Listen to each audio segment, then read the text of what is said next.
Oui, bonjour. Aujourd'hui, on m'a demandé d'intervenir sur comment monter son dossier médical lorsque vous avez, par exemple, un effet secondaire de vaccins, notamment Covid. C'est un point qui est fondamental parce que si votre dossier est mal monté, vous aurez à faire face à un rejet immédiat et même une certaine forme de découragement. Alors déjà, la, la- la- la mauvaise, la mauvaise manière de faire, c'est d'aller voir les médecins qui vous ont suivi en disant docteur, j'ai été vacciné contre le Covid une fois, deux fois, trois fois ou 10 fois pour les plus obstinés. Est-ce que, à votre avis, il y a un lien entre ma pathologie et le vaccin Covid 9 fois sur 10, vous n'aurez absolument pas, c'est une coïncidence, ça n'a rien à voir, ou alors on va vous faire une réponse évasive en disant peut-être. Donc déjà, la première chose, c'est n'allez pas dans cette démarche, et puis en plus, les médecins ont peur, ils reçoivent beaucoup de pression. Personnellement, j'ai accompagné des médecins qui a eu le malheur de prescrire de l'ivermectine par exemple, avec aucune plainte de patient, rien. Des gens qui étaient contents, ils ont quand même ils ont quand même eu des blagues dans le Conseil de l'ordre. Pour vous montrer qu'il y a une forme de terreur qui est mise en place sur le corps médical. Donc voilà, voilà, déjà ne pas poser la question. Par contre, ce qui est très important, c'est d'avoir des signes qui soient objectivables.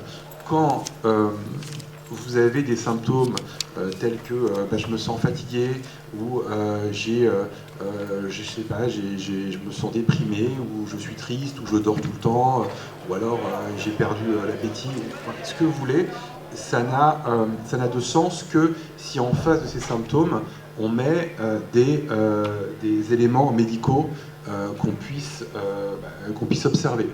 Par exemple, quelqu'un qui va dire je me sens faible. Dans ce cas-là, on peut faire un test d'effort, on peut faire des échographies cardiaques, on peut faire des Doppler, on peut faire tout ce qu'on veut pour montrer d'où vient cette faiblesse. Peut-être que c'est un problème de tension, peut-être que voilà, voilà. Vraiment, il faut essayer de voir d'où vient ce problème. Donc, la meilleure méthode que l'on recommande, c'est de faire un check-up. Vous avez le droit de faire un check-up complet tous les 2-3 ans, faire un check-up avec des scanners, des IRM pour voir exactement qu'est-ce qui ne va pas, évidemment, en donnant des petites pistes, en disant voilà, j'ai des maux de tête énormes ou je perds l'équilibre. Vraiment, essayer de guider le médecin, mais surtout ne commencez pas par dire je suspecte le vaccin, votre demande sera refusée à 100%. Ou alors on va vous envoyer balader, ou alors pire, on va vous envoyer voir un psychiatre ou un psychologue. Donc ça, c'est la première chose. Une fois que vous avez ça, il faut prendre contact avec un avocat, c'est très important. La plupart des avocats, en tout cas, c'est comme ça que nous, on travaille, on ne prend pas d'honoraires tant que les gens ne sont pas indemnisés. Donc vraiment, l'avocat, c'est indispensable parce qu'il saura préparer le dossier et il saura vous guider et dire qu'est-ce qu'il faut dire et surtout qu'est-ce qu'il ne faut pas dire. Ça, c'est le deuxième point. Le troisième point très important, c'est faire une déclaration de pharmacovigilance. Ça, c'est important parce que c'est une condition. Si vous ne la faites pas, on va vous la demander. Donc, c'est sur le portail du ministère de la Santé. Vous pouvez faire cette déclaration de pharmacovigilance. Ensuite, souvent, il y a la prochaine étape, donc qui est la quatrième étape, qui est très difficile à avoir pour certains, c'est la copie du dossier médical. J'ai une dame qui est venue me voir tout à l'heure en me disant j'arrive pas à avoir le dossier médical. La loi Kouchner n'a pas fait que des choses mauvaises, même si on pourrait reprendre son bilan ensemble, pas fait que des choses mauvaises, il a fait une chose qui est pas mal, c'est la loi qui porte son nom, où justement on peut avoir le dossier médical sans condition, sauf dans certains cas, par exemple en psychiatrie, voilà, pour des raisons évidentes, voilà, ça pourrait être très dérangeant pour les gens d'apprendre qu'ils ont telle ou telle pathologie. Mais en dehors de la psychiatrie qui est vraiment à part, vous avez le droit d'avoir votre dossier médical. Pour cela, il faut écrire, c'est vraiment, il n'y a que cette façon qui marche, hein. Il faut écrire en recommandé, avec accusé réception, avec la copie de votre carte d'identité, et il faut dire merci de m'envoyer mon dossier médical complet. Voilà, c'est important, parce que sinon vous n'envoyez seulement qu'une partie, et rajoutez aussi une petite phrase, c'est le conseil qu'on donne, si jamais il devait y avoir des frais en plus, j'accepte de payer l'intégralité des frais. Ça, c'est important. Évidemment, on évite l'humour, l'ironie, tout ça. Pourquoi je vous dis ça? Parce que beaucoup de gens me disent j'ai pas réussi à avoir le dossier médical. Je demande mais comment vous avez fait? J'ai téléphoné, ou j'ai envoyé un mail, ou je suis passé voir l'hôpital. Ça ne marche pas. Ça ne fonctionne pas. Ça ne fonctionne pas. Voilà. Donc ça c'est vraiment la meilleure façon de faire, et surtout très important, quand vous faites votre demande de dossier médical, vous ne dites pas dans quel but. Pas que c'est pour les vaccins Covid ou c'est pour l'hôpital, vous dites juste que je veux avoir, merci de m'envoyer mon dossier, sans être ironique, sans machin. Donc ça c'est très important. Auprès de qui? Auprès de tous les hôpitaux qui vous ont suivi. Tous les hôpitaux, tous les médecins qui vous ont suivi. Alors si vous aviez plusieurs médecins qui vous ont suivi dans le même hôpital, c'est pas la peine de faire plusieurs lettres évidemment. Voilà. Mais ce qui est important, c'est la copie de la carte d'identité ou du passeport, et écrire en recommandé. En général, on obtient le dossier entre 15 jours et 3 mois. Ça dépend. Si jamais vous avez un blocage, ce qui peut arriver, c'est rare, mais ça, quand je dis blocage, c'est dans un cas sur 20. Voilà. Quand vraiment, par exemple, on a des cas de gens qui sont décédés, par exemple, à cause des mauvaises pratiques des hôpitaux, les hôpitaux freinent. Donc, vous avez des outils à votre disposition. Nous, on recommande de commencer par le Conseil de l'Ordre. Conseil de l'Ordre, ce sont des entités qui sont voilà, il faut par département, vous pouvez les trouver relativement facilement. Vous avez aussi les ARS, voilà, les ARS, voilà. En général, avec ces deux, ça peut suffire. Alors, le cas extrême, si jamais on n'arrive pas à avoir le dossier, on peut quand même faire la procédure.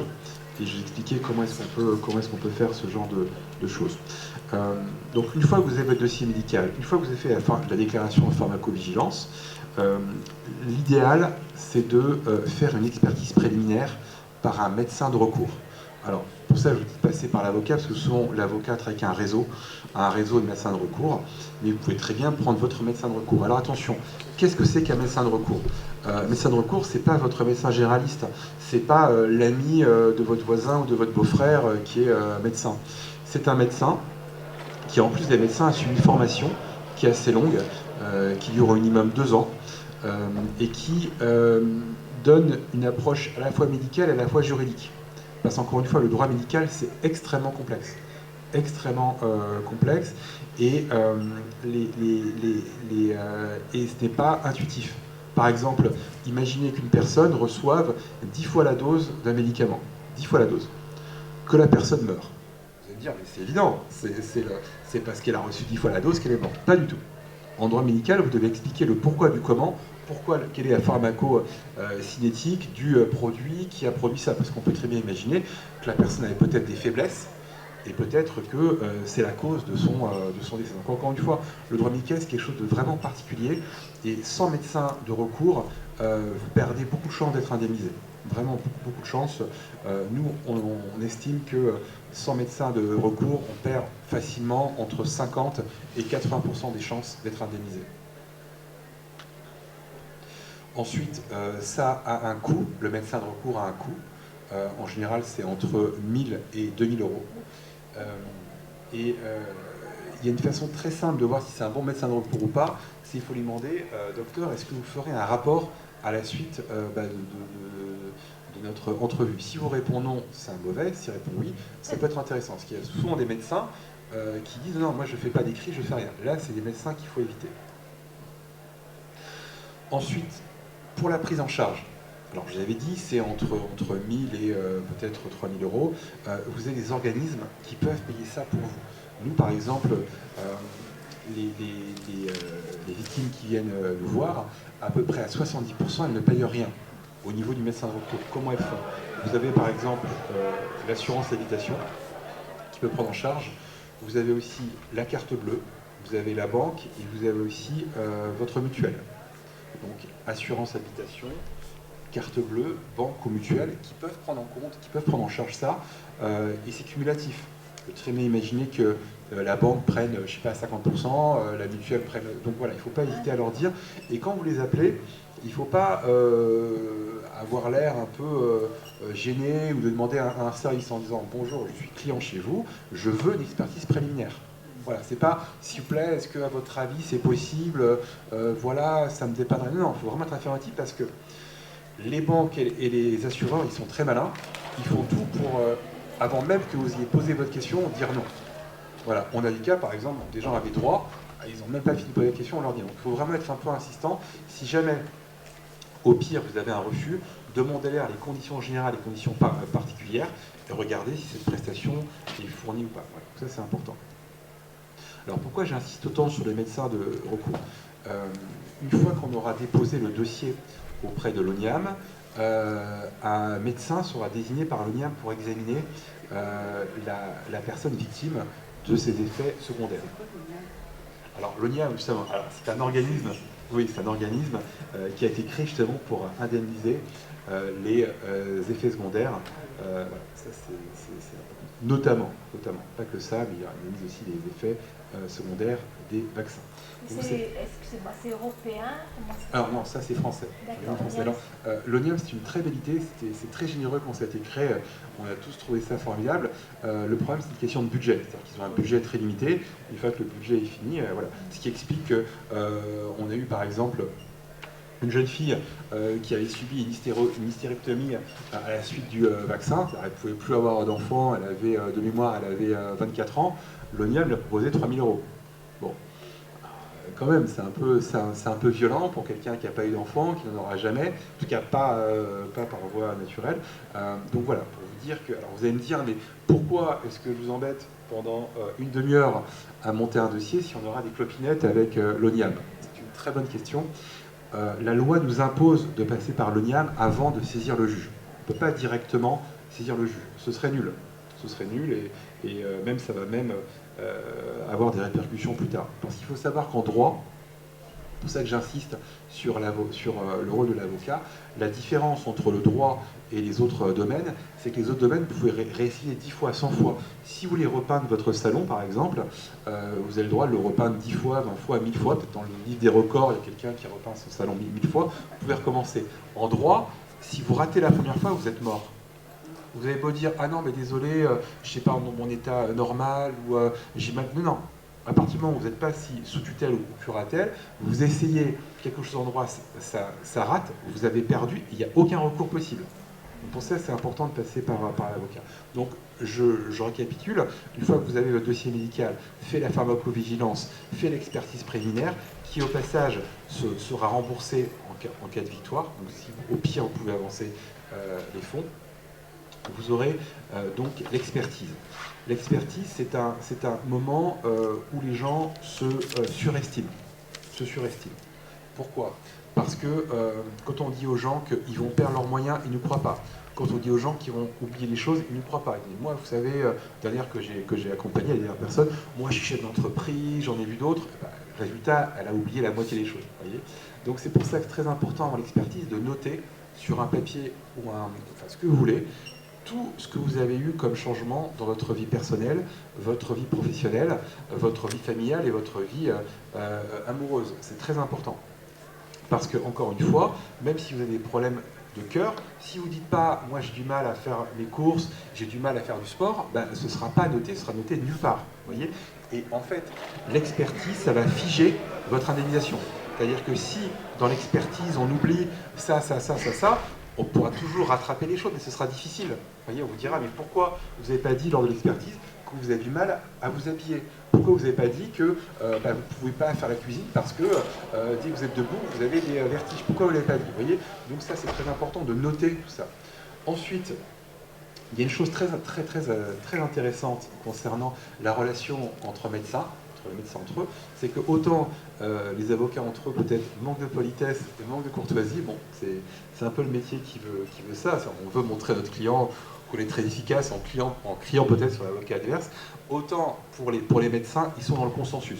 Vous mettez deux médecins dans une pièce, ils vont toujours trouver des points communs. Ah oui, tu as fait des études à tel endroit, moi aussi, ils sont dans le consensus en permanence. J'ai jamais vu un médecin se battre avec un médecin ou être insolent ou être impertinent, jamais. C'est-à-dire, ils vont, sauf cas particulier, mais vraiment, ils sont dans le consensus, et puis ils savent aussi, ils ont l'intelligence de se dire que la personne qui va aujourd'hui va la revoir peut-être dans 1 an, dans 10 ans, voilà, ils vont être dans le circuit longtemps, donc ils ne se fâchent pas. ils sont tellement dans le consensus que il arrive fréquemment que le médecin désigné par le fonds, par l'ONIAM, le fonds de garantie, recopie mot à mot ce que dit notre médecin expert, mot à mot, et reprennent les mêmes cotations. Parce qu'en fait, ça se comprend. Imaginez, vous êtes architecte, on vous demande de construire une maison de plein pied de 70 mètres carrés avec un jardin qui fait 30 mètres carrés. Vous avez votre collègue qui, un mois avant, a eu le même projet. C'est tentant de dire, collègue, donne-moi ton projet, je vais refaire pareil. C'est tentant. C'est exactement ce qui se passe. Quand vous êtes médecin et que vous devez faire une expertise, vous avez l'analyse du dossier, la chronologie, ça vous prend facilement entre 2 et 3 heures. Faire la synthèse, ça prend entre 1 à 2 heures. Si vous avez le médecin de recours de la victime qui a fait ce travail pour vous, ça vous économise énormément de temps. Donc, pour le remercier, voilà, il s'approprie un peu ça, et 9 fois sur 10, on a des rapports jumeaux, à la fois sur l'imputabilité, à savoir est-ce que le vaccin est la cause de ça, et aussi sur les cotations, à savoir les cotations, c'est sur la douleur, sur l'incidence sur le travail, sur la vie familiale, et aussi sur le handicap, sur les séquelles finales. Voilà. Donc ça, c'est quand même un point qui est très, très, très important, et il faut comprendre une chose, c'est que au niveau médical, vous pouvez avoir n'importe quoi, on a même des cas de décès. Si vous venez sans médecin de recours, ce sera une boucherie. Ce sera une boucherie. On a par exemple des cas de personnes mortes à l'hôpital de maladies nosocomiales. Ils ont dit, mais non, pas besoin de médecin de recours, regardez, mon père est mort à l'hôpital, il y a eu telle bactérie, c'est dans le rapport, regardez. Zéro. On a dit non, mais oui, c'est vrai, il y a cette bactérie, mais il avait un antérieur très très fort, déjà plein de maladies, puis il était un peu vieux aussi. Vous voyez ce que je veux dire? Donc, contre des médecins seuls, même avec le meilleur avocat du monde, vous ne gagnerez pas. Vous ne gagnerez pas, voilà, même les cas extrêmes, ou alors, si vous gagnez, vous aurez une indemnisation au rabais. C'est pour ça qu'on insiste vraiment sur le médecin de recours. Voilà, même de proposer aux gens de faire appel à la solidarité familiale, parce que sans médecin de recours, c'est beaucoup plus dur de gagner, et quand vous gagnez beaucoup moins. Voilà, ça c'est important. Oui. Vous avez une liste de médecins? Bien sûr, bien sûr, bien sûr. Nous, on travaille avec des médecins de recours, voilà, qui sont, voilà, qui en a toute confiance. Je vous laisserai mes coordonnées à la fin. Vous pouvez m'envoyer un mail, je vous donnerai tout ça avec grand plaisir. D'ailleurs, je peux vous le donner maintenant. Notre email, donc c'est c'est mes initiales, donc Marc Montagnier, point avocat au pluriel, AVOCATS, @gmail.com. Je donnerai voilà, Avocat avec un S. avec un S, ouais, @gmail.com. Donc on vous donnera toutes les coordonnées, mais en tout cas c'est très important de se faire accompagner. Et aussi, ce qui se passe, c'est que fréquemment, les victimes oublient de passer tel ou tel examen. Par exemple, quelqu'un qui a une faiblesse musculaire ne va pas forcément aller faire un électromyogramme qui pourrait montrer cette faiblesse. Voilà. Si vous voulez, c'est très important d'objectiver les symptômes avec de l'imagerie médicale, avec des examens. Voilà, très important. Par exemple, quelqu'un qui a des problèmes cardiaques, sur l'échographie, on peut voir que peut-être une partie du cœur est touchée, ou que voilà, certaines fonctions marchent mal. Voilà, tout ça. Oui. J'ai une personne dans mon entourage, 3 vaccins, et une belle maladie. Oui, tout à fait. Alors, donc, moi je me dis. oui, tout à fait. Alors, fibromyalgie, c'est une maladie qui est très intéressante parce que c'est vrai que c'est une maladie qui est récente, enfin qui est reconnue, qui a toujours existé, j'imagine, mais qui est récente. Je parle sous le contrôle des médecins dans cette salle, mais on commence à s'y intéresser depuis à peu près 20-30 ans.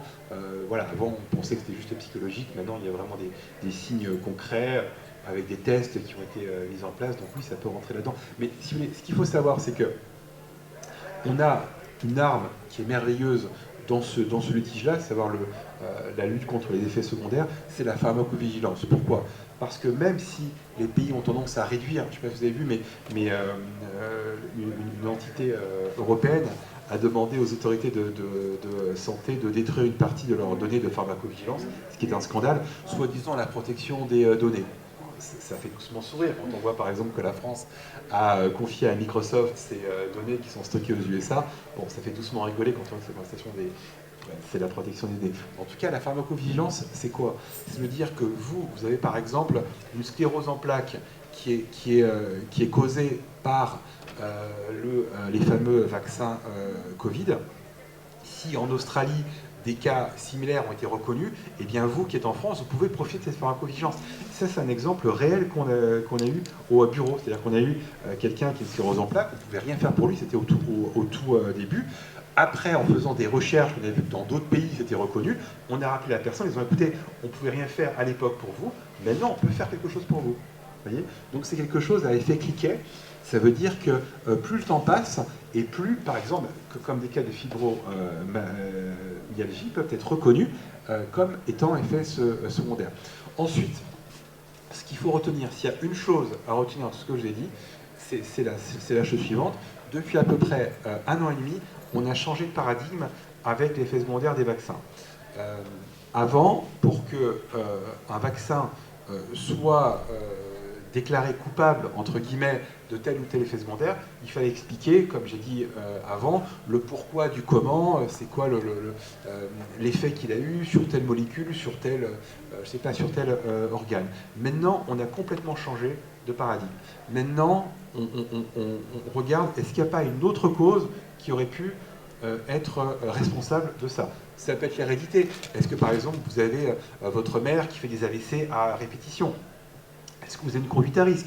Est-ce que vous prenez, par exemple, une bouteille de whisky par jour? Est-ce que vous fumez 3 paquets par jour? Donc, on interroge, on regarde, est-ce qu'il y a d'autres causes possibles? Et si jamais il n'y a pas d'autres causes possibles, eh bien, dans ce cas-là, on peut dire que c'est le vaccin avec une probabilité qui va de, je sais pas, de 0 jusqu'à 80%. On dit, écoutez, on n'a pas vu d'autres causes, donc on pense à, je sais pas, 60% que c'est le vaccin. Ça a révolutionné ce contentieux, notamment pour la sclérose en plaques. Vous savez, on accusait souvent le vaccin contre l'hépatite B de produire des scléroses en plaques. On a nommé des juges, on a nommé des experts. À chaque fois, les juges étaient embêtés parce qu'ils n'arrivaient pas les experts n'avaient pas à faire le lien. C'est tellement complexe, il y a tellement de phénomènes qui n'arrivaient pas. En tout cas, pas avec certitude.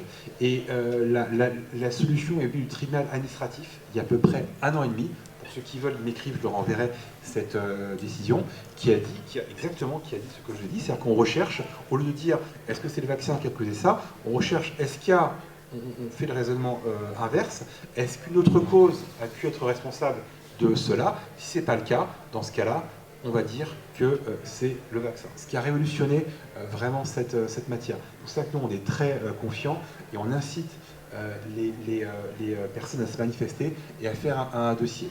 Ensuite, il y a une chose très importante à savoir, c'est que le meilleur ennemi, c'est votre inconscient. Pourquoi? Parce que dès qu'on parle de dossier médical, ça vous rappelle l'effet secondaire, ça vous rappelle ce que vous avez subi. Donc vous avez toujours une petite voix qui vous dit non, on va mettre ça à demain. Vous voyez? Parce que c'est très douloureux. C'est très douloureux et souvent les gens ont tendance à enterrer un peu ce dossier. Et là, je m'adresse plutôt aux proches. Vous aurez sûrement dans votre entourage, en tout cas moi j'ai des clients comme ça, qui viennent me voir pour un autre type de litige, qui ne font pas le lien entre le vaccin qu'ils ont reçu et les effets secondaires. Par exemple, vous pouvez avoir quelqu'un qui fait un AVC 1 semaine après avoir été vacciné et qui ne fait pas le lien entre les deux. Parce qu'il y a un déni. Parce que la personne se dit non, mais c'est pas possible, j'ai pas pu me faire avoir comme ça, ou c'est une coïncidence. Surtout quand il va se faire traiter à l'hôpital va lui dire mais non, mais sûrement une coïncidence, ça n'a rien à voir.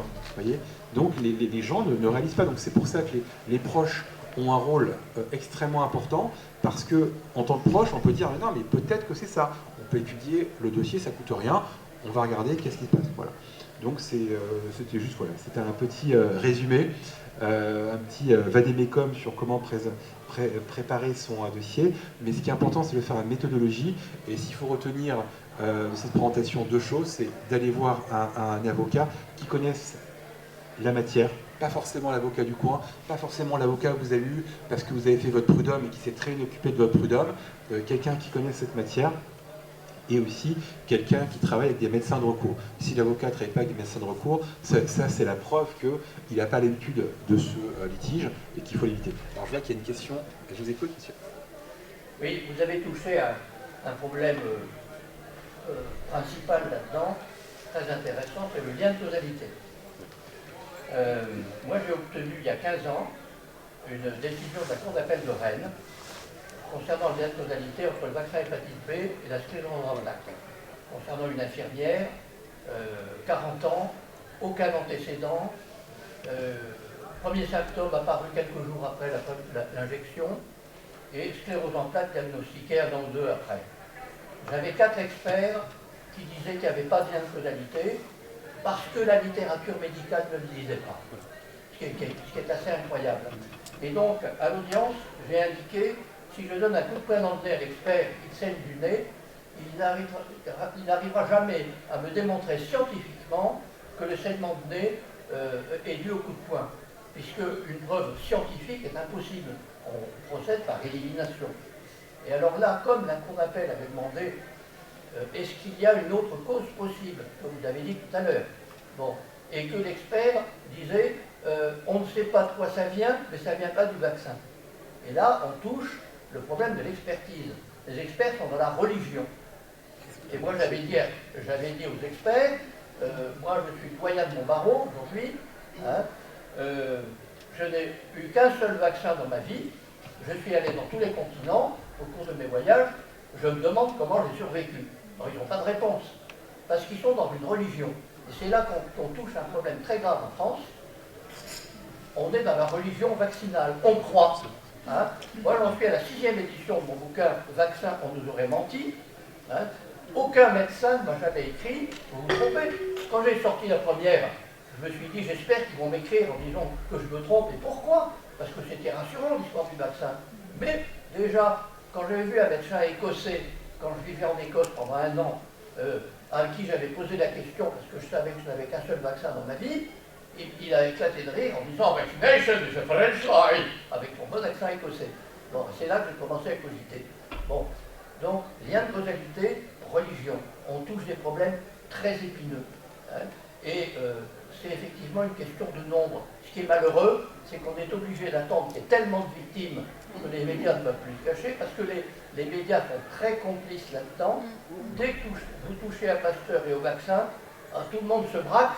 Tout le monde dit « Ah, vous êtes complotiste, autrefois vous faites partie d'une secte, etc. » Bon, alors moi j'annonce la couleur. Je dis « Oui, je suis complotiste. » Comme ça maintenant on peut directement parler du fond. Je ne vais pas me défendre pour savoir si je suis ou pas. Hein. Avant, je disais « Vous faites partie d'une secte ?»« Ah oui, je suis une secte à moi tout seul. Mais rassurez-vous, d'ici l'an prochain, je compte doubler mes effectifs. » Bon, ça a calmé tout le monde. Et je dis « Maintenant, on peut parler du fond. » Bon, donc, voilà la difficulté. C'est exactement ce que vous dites. C'est que depuis, enfin voilà, si j'en appelle au cours de philosophie en terminale, on vous dit la science est une femme libre.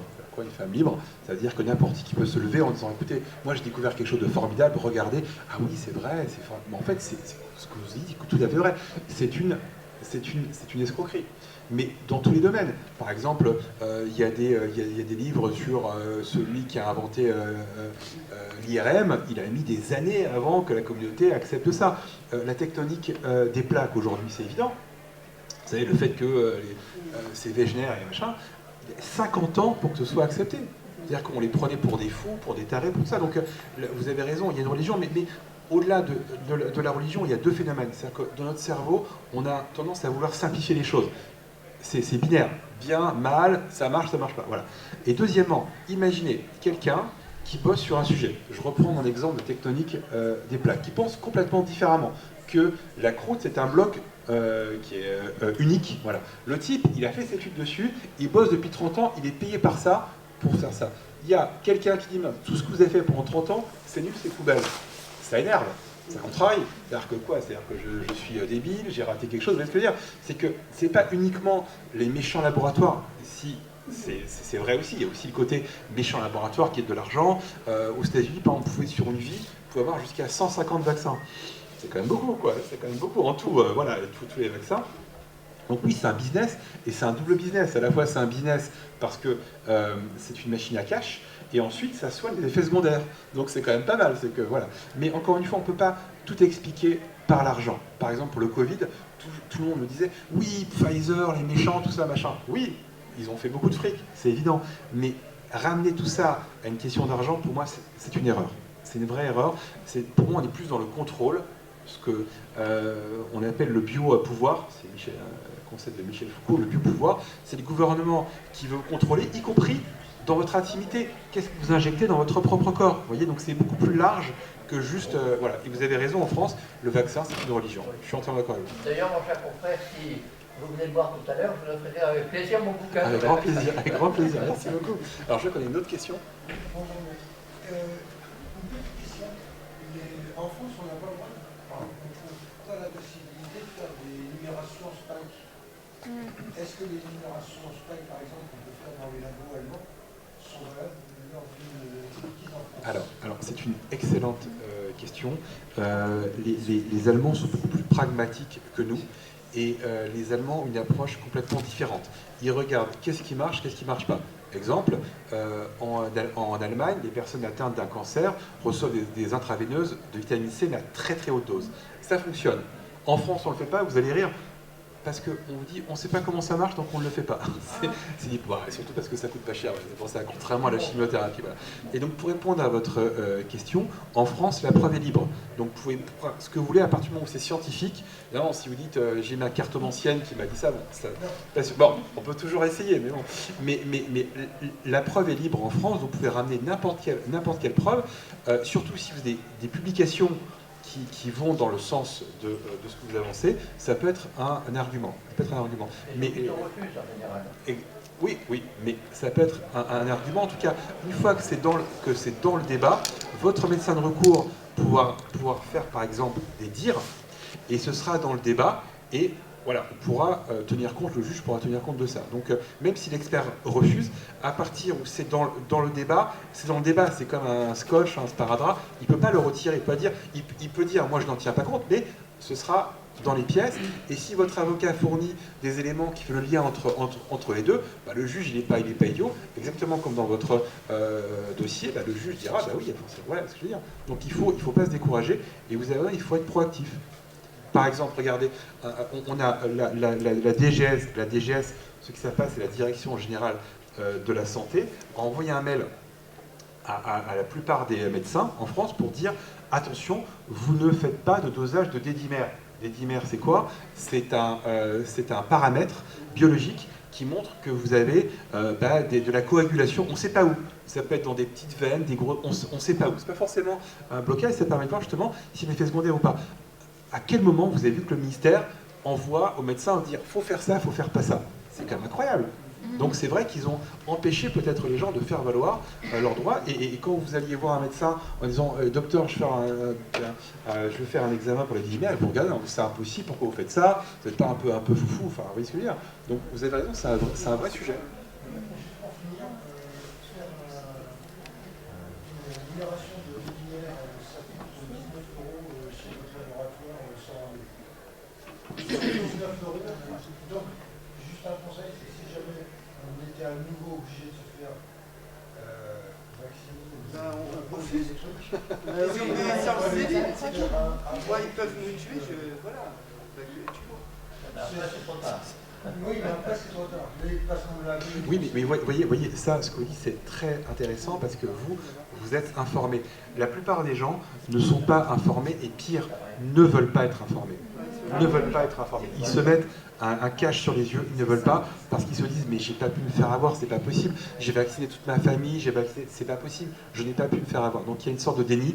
Et donc le problème, c'est qu'on vit dans un monde amusant parce que souvent on se moque de nos aînés. Comment les gens ont pu croire au début du XXe siècle ceci ou cela? Comment par exemple les gens ont pu se précipiter dans la guerre de la Première Guerre mondiale en disant oui, c'est génial. Mais c'est très simple, hein. Il suffit d'utiliser les médias, le rouleau compresseur, des gens qui ne veulent pas s'informer. Surtout qu'à l'époque, ils avaient des excuses. Exactement, voilà, c'est ça. Il n'y avait pas de source. Maintenant, aujourd'hui, la question, c'est qu'est-ce qui pousse des gens à refuser de s'informer? Et pire que ça, et quand vous leur montrez ça, vous leur dites non, ça m'intéresse pas, je veux pas lire. C'est fou. Il n'y a pas que ça, parce qu'il y a beaucoup de gens qui sont vaccinés 3 doses et compagnie, qui ont bien. Et donc il dit, bah non. Alors, ce que vous dites, c'est hyper intéressant. C'est hyper intéressant. C'est comme les gens qui me disent, oui, ma grand-mère, elle fume un paquet de cigarettes par jour, elle a rien.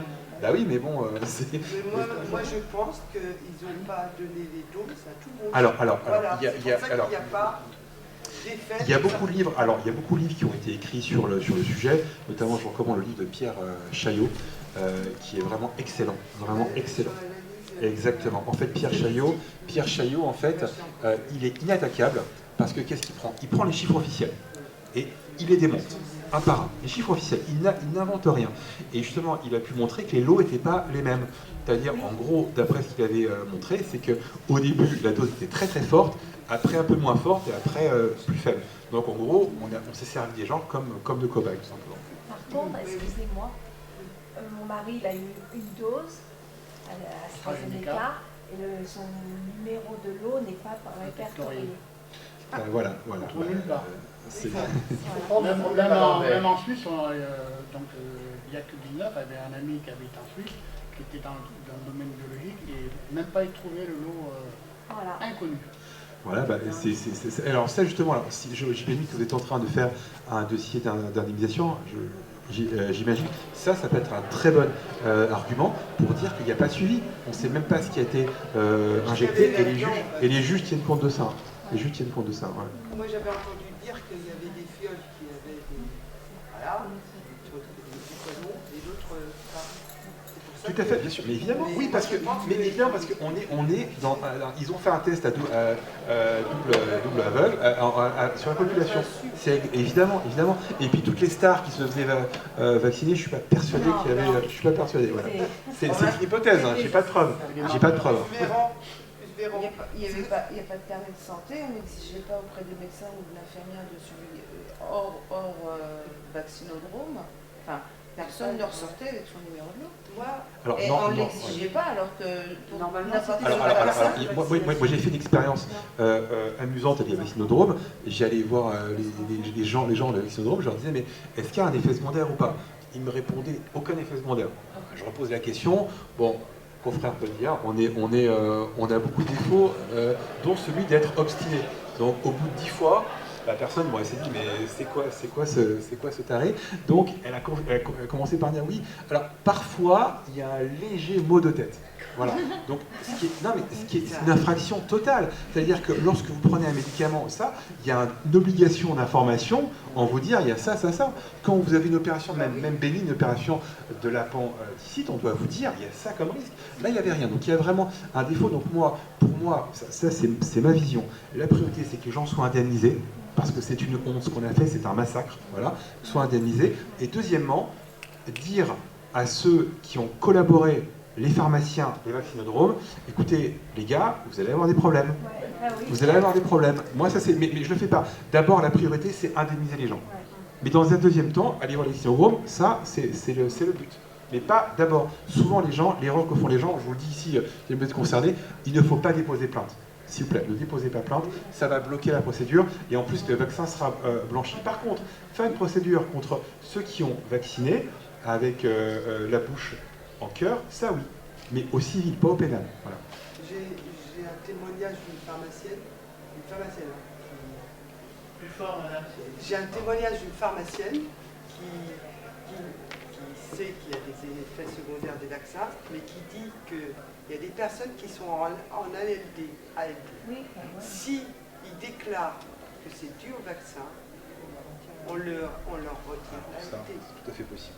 Et donc, ils empêchent les gens de s'exprimer, de dire ce qui se passe. Et juste c'est vrai. Hein. Juste pour compléter, pour compléter, en fait, ce qu'a dit madame, c'est que les gens qui sont en ALD en infection longue durée, s'ils déclarent, on le menace de retirer. Et moi, je crois tout à fait ce genre de témoignage. Juste pour compléter ce que vous dites, dans les vaccinodromes, un médecin pouvait gagner jusqu'à 15 000 € par jour. C'est long. Il y avait des piqueurs fous qui faisaient ça à la chaîne. Est-ce que vous savez combien gagne un médecin quand il fait une déclaration de pharmacovigilance? À votre avis? Rien. Rien. Zéro. Et ça lui prend entre 1 heure et 2 heures. Et l'ARS, après, vous envoyez le questionnaire. En tout, c'est entre 2 heures et 3 heures. C'est le médecin qui me l'a dit. Entre 2 heures et 3 heures. Donc vous avez d'un côté 15 000 €, donc vous changez de voiture. Voilà. Et de l'autre côté, du coup, est-ce que le médecin, en même temps, moi je ne jette pas la pierre au médecin, moi je ne perdrais pas 3 heures pour faire une déclaration de pharmacovigilance, je ne la perdrais pas, avec le risque d'être fiché comme complotiste, comme machin. C'est quand même bizarre, docteur, vous avez déclaré plus d'effets secondaires que les autres, c'est quand même étrange, qu'est-ce qui se passe? Vous voyez ce que je veux dire? Il y a un flicage des médecins qui est là, malheureusement. Et il n'y a pas que ça, par exemple, mon médecin traitant, quand j'ai demandé de l'ivermectine, il m'a demandé pourquoi. J'ai menti comme quoi j'allais en Afrique. Voilà. La gale. Ouais, et elle me dit, mais pourquoi vous voulez des ivermectine? Elle s'est vraiment fâchée, hein, très fâchée. Je suis le protocole de l'ARS, je ne vous donnerai pas. Elle s'est énervée. Waouh! Et juste pour ouvrir le débat, moi je suis très content de cette blague du Covid, vraiment. Alors évidemment, je ne parle pas pour les victimes qui ont toute ma sympathie, évidemment, mais je suis très content parce que la réflexion que j'ai menée, c'est que je me dis, bon, on s'est moqué de nous sur le Covid de A à Z. Il n'y a pas un truc vrai qu'on nous a dit. Pas un truc vrai. Rappelez-vous, au début, vous avez des Chinois qui tombaient dans la rue. Oui. Vous vous rappelez de ça? Aujourd'hui, les images, elles sont impossibles à retrouver parce que Internet a été nettoyé. Toutes ces images étaient fausses. Pourquoi? Parce que lorsque vous faites ce genre d'évanouissement, un malaise vagal, vous ne mettez pas les mains. Moi j'en ai fait, j'ai pas mis les mains, je vous assure, j'ai pas mis les mains. Pas à cause du Covid, mais j'ai pas fait. Personne ne met les mains. Donc tout ça était faux. Donc moi, la réflexion que je me suis faite, c'est que si on s'est moqué de nous sur le Covid, pourquoi vous direz la vérité sur les autres choses? Même sur les choses graves, comme des maladies auxquelles on pense tous. Pourquoi? C'est juste une question, j'ai pas la réponse. Hein. Mais pourquoi, par exemple, on nous a, on nous aurait dit n'importe quoi de A à Z, même sur les masques. Regardez en dos des masques, ne protège pas contre le Covid parce que le virus est plus petit que la maille du masque. Donc même là, c'est une blague. Donc la question, c'est si on nous a menti pour ça, pourquoi on n'y mentirait pas sur les autres? Donc c'est une question et j'ai pas la réponse. Je vois des questions. Alors, à la question, ma grand-mère a été vaccinée, lui n'est rien arrivé. Alors, moi j'ai eu une réponse il y a longtemps avec le professeur Floret, qui avait une grosse responsabilité ministère de la Santé, dans un débat télévisé. Et il me dit, mais moi j'ai été vacciné contre la polio, il m'est rien arrivé et je n'ai pas eu la polio. Alors je lui ai répondu, mais moi aussi, j'ai été immunisé contre la polio, mais pas avec vos produits chimiques qui ont des effets secondaires, mais avec un produit qui m'immunise de toutes les maladies. Je fais le même raisonnement que vous. Je prends régulièrement ce produit, je n'ai aucune maladie infectieuse malgré tous mes voyages, c'est la choucroute alsacienne. D'ailleurs, j'ai besoin d'une dose de rappel bientôt. Il n'a pas aimé. Hein. J'aimerais revenir sur un point que vous avez... S'il faut parler un petit peu plus fort. Oui, revenir sur un point que vous avez abordé tout à l'heure, sur les laboratoires allemands. En fait, là aujourd'hui, il va y avoir une conférence de deux médecins allemands et qui vont parler justement des laboratoires allemands dans lesquels ils font des analyses de sang et vous arrivent à définir la différence entre la protéine spike du Covid et la protéine spike du vaccin. Et donc, mon mari est allemand, il fait les traductions. Et en fait, on a plusieurs personnes qui ont envoyé des lots de sang là-bas pour faire analyser leur prélèvement. Et on a bien vu que certains avaient de la protéine spike issue de la vaccination. Ils sont allés au tribunal, nada, ça compte pas. Non, c'est en Allemagne, c'est pas en France. Donc c'est ça aussi qu'il faut arriver à obtenir. En fait, ce qu'il faut voir, c'est que les mentalités évoluent lentement. Et si je fais un parallèle avec la sclérose en plaques, maintenant, on commence à avoir des bons résultats. Mais combien de temps est-ce qu'il a fallu? Moi, j'ai rencontré l'expert Dr Marc Girard, qui a été nommé par la juge Bertolas. Voilà, c'est ça, Bertolas, pour voir est-ce qu'il y avait un lien entre le vaccin et la sclérose en plaques. Le type, le docteur Girard, a rendu un rapport où il faisait un lien. Il nous a dit, moi avant j'avais un laboratoire d'analyse, j'avais un chiffre d'affaires d'1,5 million par an, maintenant j'ai plus rien, je suis ruiné. Je suis ruiné. Parce qu'avec ça, il a eu, je sais pas, des enquêtes déontologiques, il a eu des interdictions, il a même eu des procès. Ben, j'ai eu un procès, je ne sais même pas qui me faisait un procès. J'étais condamné, hein. Je ne sais même pas qui me faisait un procès. Donc le monde s'est écroulé. Et donc, si vous voulez, le système n'est pas forcément dans l'élimination physique, il peut être dans l'élimination sociale ou symbolique. Et il fait des exemples. Ce docteur, Marc Girard, je vous promets que maintenant, il ouvre beaucoup moins sur la sclérose en plaques. Il survit, il fait des petits congrès, des machins. Il a été tué socialement, économiquement. Voilà, il n'a plus rien. Donc tout ça. Mais aujourd'hui, vu que c'est un truc vieux et que machin, et que malheureusement beaucoup de gens sont décédés, il faut le dire. On a attendu que les gens meurent pour les indemniser, super. Donc maintenant, c'est dans la mentalité. Mais la sclérose en plaques, il a fallu peut-être 20-30 ans pour qu'on dise oui, il y a un lien. Donc ce que vous dites, c'est que ce sera validé, mais dans le futur. Bien sûr, il faut le faire. Plus il y aura de gens qui feront ça, et plus il y a des chances que ça va. Parce que les tribunaux sont aussi dans la religion. Exactement. Ils croient qu'on protège les gens en les vaccinant. Ils croient. Bon, mais personne ne vérifie. Et surtout, ils font l'amalgame entre tous les vaccins. Il y a des vaccins qui sont peut-être positifs, mais pour eux, il y a un type de vaccin. Donc il y a des vaccins, un nouveau type de vaccin avec l'ARN. En 2016, j'ai été entendu dans le cadre de la concertation citoyenne par le ministre de la Santé de l'époque, que j'appelais MST, c'est Marisol Touraine, et j'ai montré à des experts du ministère de la Santé, il était une cinquantaine, les courbes des maladies infectieuses concernant les enfants, coqueluche, oreillons, etc., etc., où on voit que toutes les courbes font la même chose et que les vaccins, ils arrivent après. Et les seules exceptions, c'est quand on vaccine pendant une épidémie, la courbe, elle remonte de manière spectaculaire. Et je leur dis, moi, je suis juriste, je ne suis pas scientifique, je voudrais un commentaire. Eh bien, j'ai eu un silence de mort. Je me serais cru dans une salle de classe dans laquelle on a dit, je vais interroger un volontaire au tableau. Et tout le monde avait le nez dans la feuille. Donc j'ai compris que c'était une bande de corrompus, hein, de gens dans une religion fabriquée et qui ne veulent pas savoir. Je ne veux pas savoir. Le mal français, c'est le titre d'un de mes romans. Les beaufs ne veulent pas savoir. C'est ça, c'est exactement ça. Alors je crois qu'il y a une question. Aux États-Unis, on entend parler de numéros de l'eau qui ont été pollués avec de l'ADN. Sachant que les produits pharmaceutiques, normalement, sont restreints à un certain degré de pureté et de qualité. Oui, ça c'est dans les bouquins. Oui, ça a été fait par plusieurs labos.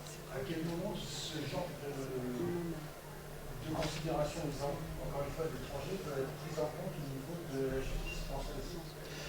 Justement, ça peut être pris en compte dans le sens où les fabricants n'amènent pas tout le sérieux qu'ils devraient amener dans le suivi des produits. Et ce qu'a dit monsieur tout à l'heure en disant j'étais vacciné avec un produit AstraZeneca où le numéro de l'eau est introuvable, c'est un bon exemple. Donc oui, ça peut montrer qu'il y a parfois une légèreté de la part des fabricants, et ça peut être mis en avant, notamment par rapport aux tests.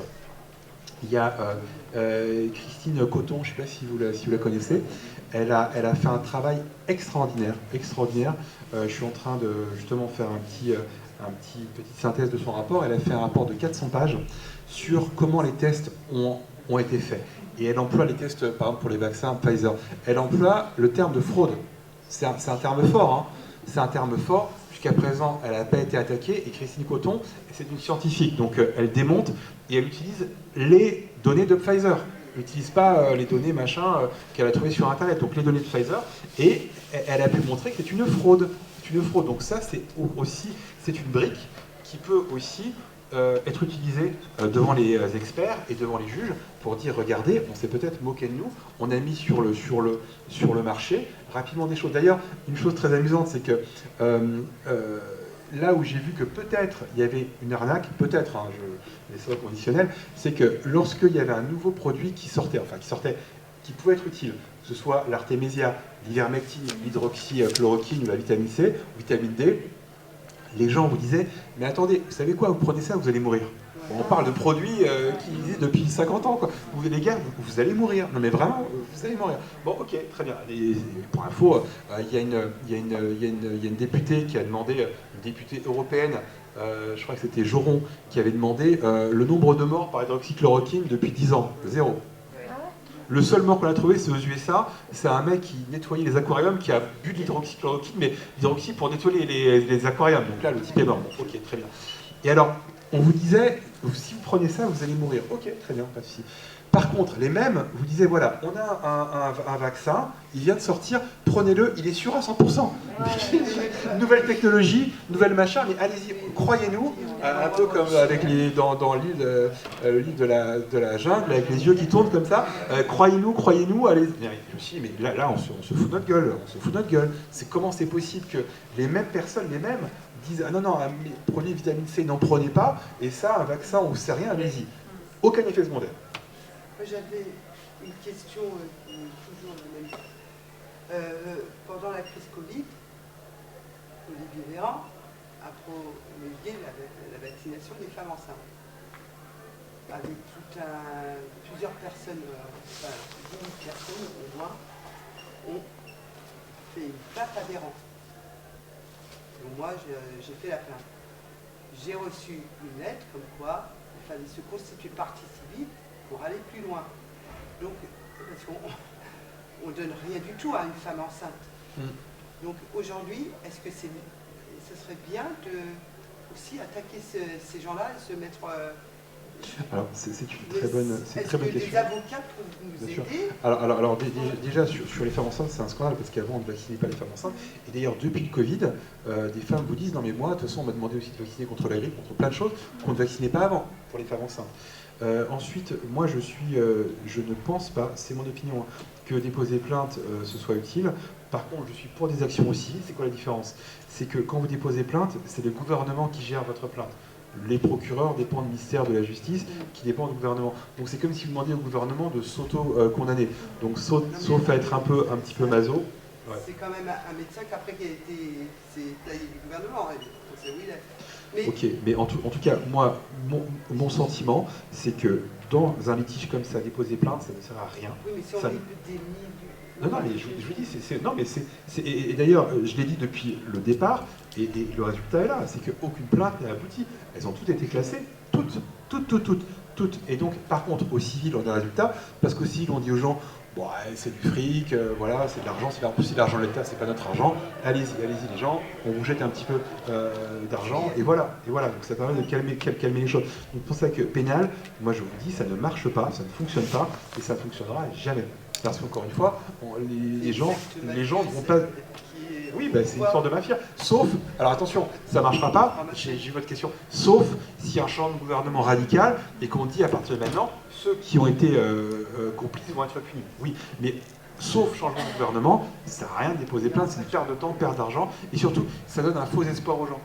Donc, pour ça, alors je crois qu'il y avait une question derrière. J'étais allé dans un vaccinodrome pour voler des échantillons, mais la filière normale. Et au moment fatal où j'étais non vaccinable, j'ai demandé au médecin, j'avais un classeur, d'un côté j'avais mon propre questionnaire.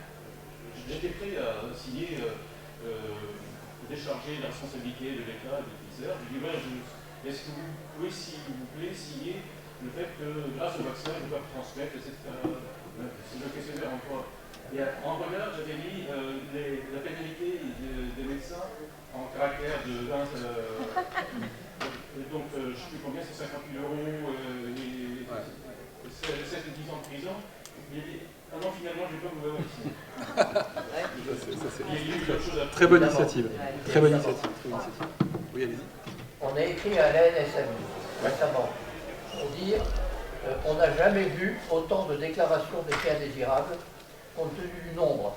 En juin 2023, on en était presque à 200 000 déclarés, étant précisé que ça ne correspond qu'à 10%, qu'elle reconnaît elle-même. Bon, qu'est-ce que vous faites et quand est-ce que vous allez arrêter ce massacre? Ils nous répondent, le rapport bénéfice-risque est positif. Alors pour aller pour compléter ce que vous dites, on se bat avec les associations pour avoir le statut vaccinal des personnes hospitalisées, qui ont été hospitalisées à cause du Covid. Le gouvernement a dit non, c'est trop compliqué, c'est trop machin, mais on le fait pour vous, on vous le paye. Non, on refuse. Donc il y a, et moi, je fais un pari, si jamais la réponse est en son gouvernement, je vous promets qu'il y aura des études. Parce qu'ils savent tout sur vous. Quand vous êtes vacciné, c'est dans votre dossier, donc c'est très facile de voir qui est hospitalisé pour un Covid et qui est vacciné ou pas. Vous voyez? Donc c'est vraiment, voilà. Alors je crois que la réunion touche à sa fin, malheureusement. Voilà. Donc voilà, donc en tout cas, j'espère que on a pu répondre à l'ensemble de vos interrogations. Mais en tout cas, j'invite ceux qui ont une question complémentaire à me les poser par mail. On vous répondra avec grand plaisir et on vous donnera avec grand plaisir. Franchement, voilà, il faut vraiment. Mais allez-y. Bien sûr, je vous la donne. Donc c'est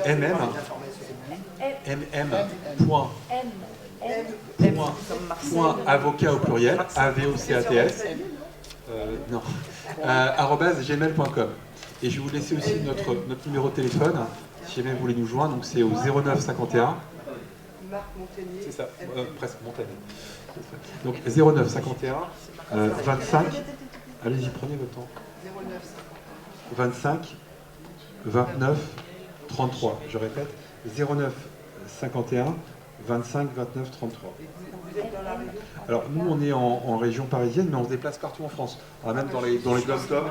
Voilà, on va dans les dom-toms, on va vraiment partout. Et le nom du cabinet? Alors ça s'appelle Ellipsis Avocat. Hein? Ellipsis, comme une ellipse, espace avocat au pluriel. Ellipsis Avocat. Voilà. Ellipsis. ELLIPSIS, espace avocat. Alors ELLIPSIS, espace avocat au pluriel, AVOCATS. Et puis vous arrivez à... Ah oui, parce qu'en fait, si vous voulez, avec les médecins avec qui on travaille, on a un très beau taux de résultat parce qu'évidemment, on va prendre que les dossiers qui sont gagnables. Les autres dossiers, on va pas. Parce que nous, on ne donne pas faux espoirs aux gens, pas dire aux gens à passer 2 ans ensemble pour au final avoir zéro, ça n'a aucun intérêt. J'ai envie de peut-être préciser qu'il y a des associations telles que Solidéclat qui aident les victimes d'effets secondaires à monter le dossier, parce qu'effectivement c'est... Tout à fait. Solidéclat. Comment? Solidéclat. Ils sont juste là. Si vous Ah oui, vous êtes juste en face.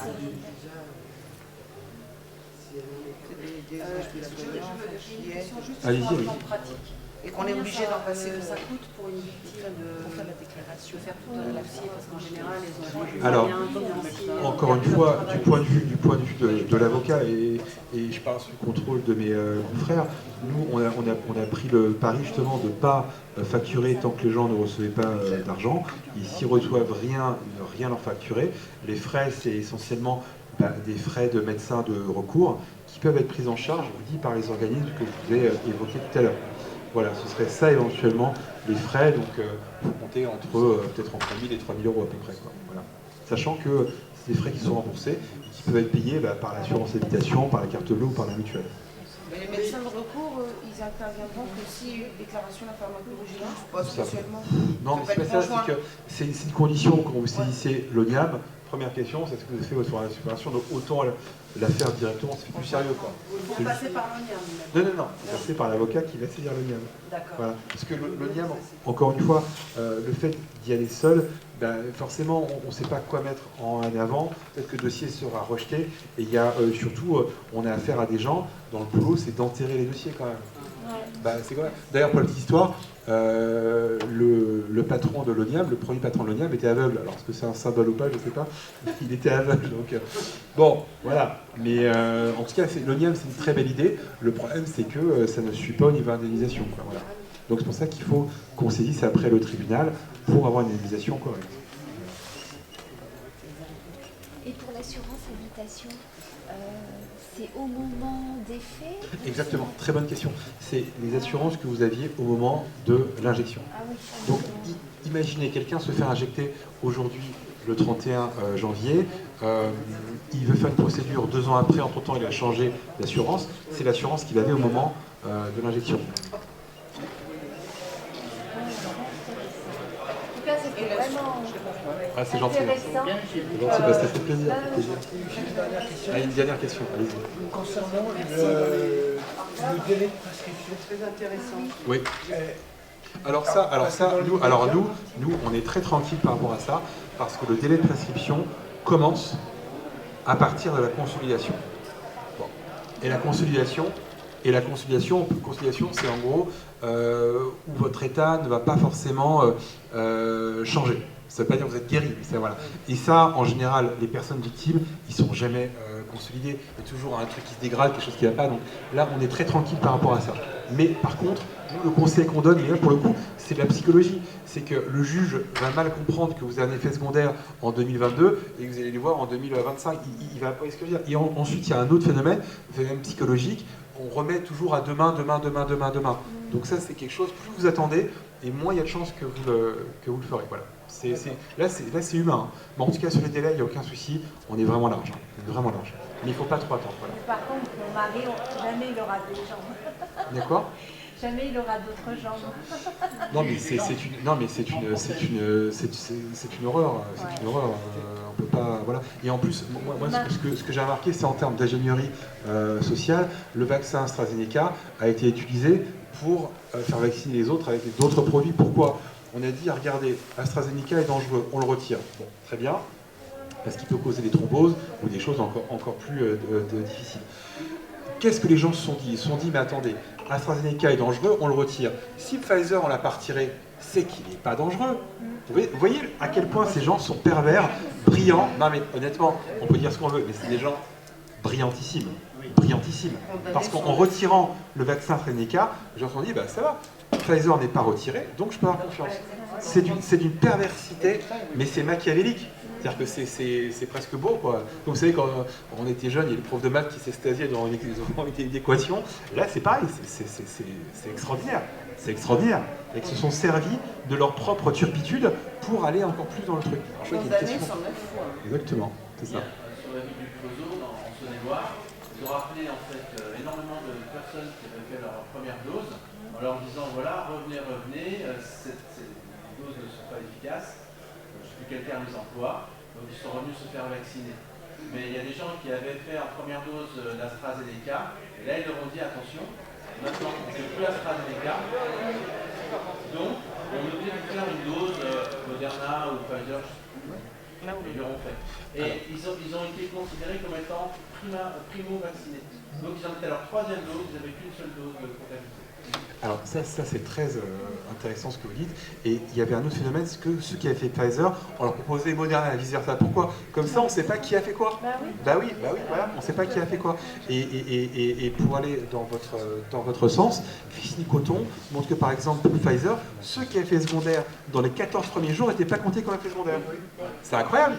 Alors que nous, quand on présente un dossier devant une commission d'experts, le premier critère, c'est la proximité entre l'injection et les effets secondaires. C'est le premier critère. C'est incroyable. Et juridiquement, c'est justement, faut que vous puissiez prouver que ce soit tel ou tel vaccin qui